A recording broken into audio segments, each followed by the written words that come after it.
नमस्कार, मराठी रेसिपीमध्ये सर्वांचं स्वागत आहे। आज आपण चविष्ट, खुसखुशीत, खमंग मुगाच्या डाळीची रेडीमेड मसाला वापरून पापड बनवते। त्याआधी ज्यांनी चॅनलला सबस्क्राइब केले नसेल त्यांनी सबस्क्राइब करा। चला तर वेळ न घालवता रेसिपीला सुरुवात करूया। आपण इथे 1 किलो प्रमाणामध्ये पापड बनवतोय। मी इथे 1 किलो मुगाच्या डाळीचं पीठ घेतलं आहे। पीठ भिजवण्यासाठी पाणी आपल्याला गरम करायचं आहे। त्यामध्ये 2 ग्लास पाणी मी पातेल्यामध्ये ओतले आहे। पाणी गरम झाले की त्यामध्ये मसाला टाकायचा आहे। मसाला मी इथे रामबंधू पापड मसाला वापरला आहे। मसाला पाण्यामध्ये छान असा मिक्स करून घ्यायचा आहे।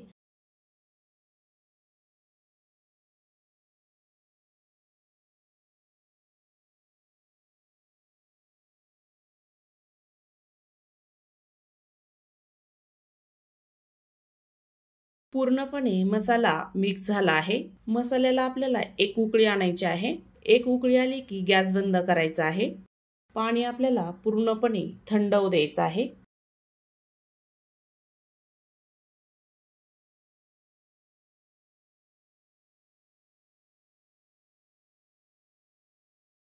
ताटामध्ये मुगाच्या डाळीचं पीठ टाकून घ्यायचं आहे। मसाल्याचं पाणी पूर्णपणे थंड झालं आहे। पीठ आपल्याला मधोमध थोडंसं बाजूला करून घ्यायचं।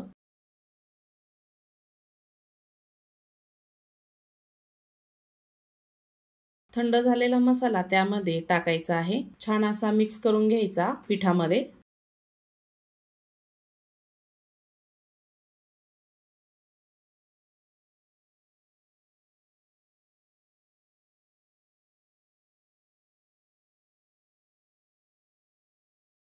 आपण यामध्ये 4 चमचे उडदाचं पीठ टाकायचं आहे।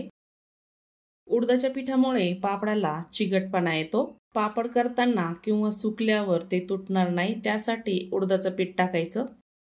1 किलोला 4 चमचे उडदाचं पीठ बस होतं। मसाल्याचं सर्व पाणी टाकून घ्यायचं। पीठ छान आपल्याला घट्टच भिजवायचं आहे। मसाल्याचं पाणी कमी पडलं ना साधं पाणी वापरू शकता।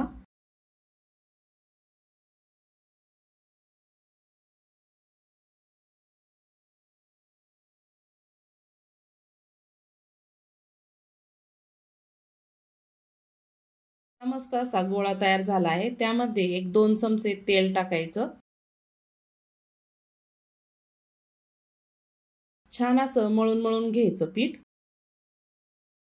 मुगाच्या डाळीला कसा चिकटपणा नसतो, पण मुगाच्या डाळीचे पापड खूप चविष्ट लागतात। पीठ आपलं छान असं भिजून झालं आहे। एक अर्धा तास पीठ आपलं छान भिजू द्यायचं आहे। अर्धा तासानंतर एक छोटा गोळा घ्यायचा। पोळपाटावर ठेवायचा, त्यावर थोडंसं तेल लावायचं। पीठ आपल्याला कुटून घ्यायचंय। पोळपाटावरच कुटते मी। तुमच्याकडे जर दगडी खलबत्ता असेल त्यामध्ये कुटू शकता। माझ्याकडे दगडी खलबत्ता नाहीये, मी त्यामुळे पोळपाटावरच कुटते थोडं पीठ घेऊन। चांगलं असं तेल लावायचं, छान असं मळून घ्यायचं। पिठाला जेवढं कुटाल तेवढं पापड छान तयार होतो, मस्त लांबतो तो। लाटायलाही तेवढे सोपे जातात ते पापड।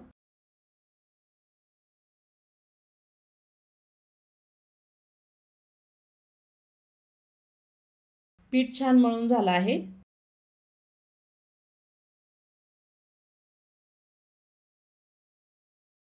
पिठाचा लांबसर गोळा तयार करायचा। चाकून छोटे छोटे पीस असे कापून घ्यायचे। गोल गोल करून घ्यायचे। लाट्या तयार करायच्या।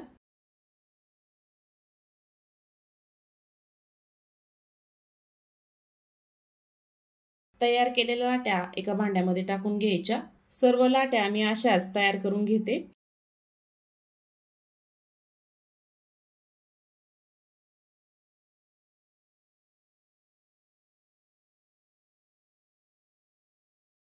सर्व लाट्या तयार झाल्या आहे। एका वाटीमध्ये थोडंसं पीठ घ्यायचं कोरडं, लाटीला लावून घ्यायचं आणि छोटा असा मस्त असा पापड लाटून घ्यायचा। हे पापड लाटण्यासाठी जास्त पीठ नाही वापरायचं, नाहीतर जाळी लागू शकते पापडाला।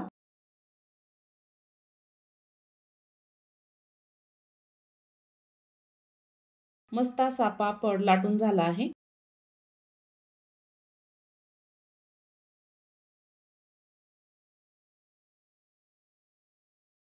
दुसराही पापड असाच लाटून घेऊया।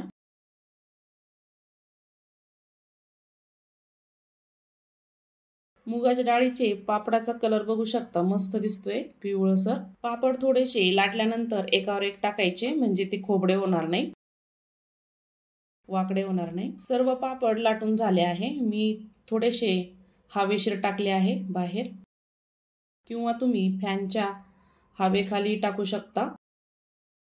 पूर्णपणे सुकल्यानंतर 10 ते 15 मिनिटं पापडांना ऊन द्यायचं, त्यामुळे पापड वर्षभर छान टिकतात, पापडांना जाळी लागत नाही।